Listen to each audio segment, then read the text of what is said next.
Farg'ona viloyati Yozyovon tumanidagi xonadonimizga 150 kvadratlik Cooper o'tin ko'mir ko'lini o'rnatdik. Ishlatib ko'rdik, yoqib, isitchlari juda zo'r. Endi hozir yozda issiqlikni hisobga olinmaydi. Qishda bilinadi-yu. Lekin o't olishlari, issiqlik berishlari zo'r, izolyatsiyasi juda zo'r qilingan ekan. Uydagilarga ham yoqdi.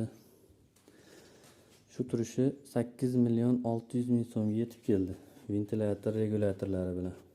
O'tin ko'mir hokaga ham bosib bo'lsa yonaveradi, zo'r bo'lib ventilyator. O'chib yonib o'zi ishlayveradi.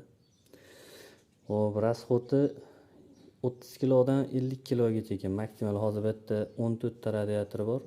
Bu xonadonda 8 ta xona, 14 ta radiator, 15 kvadrat to'pli pol. Hammasini agar ishlatsa 50 kilo ketadi. Lekin faqat kerakli 3-4 ta xonani yoqadigan bo'lsa 30 kilo bemalol yetadi kuniga, bir sutkasiga. Bir sutkada 2 marta zapravka qilinadi. Bo'ldi. Cooper ok.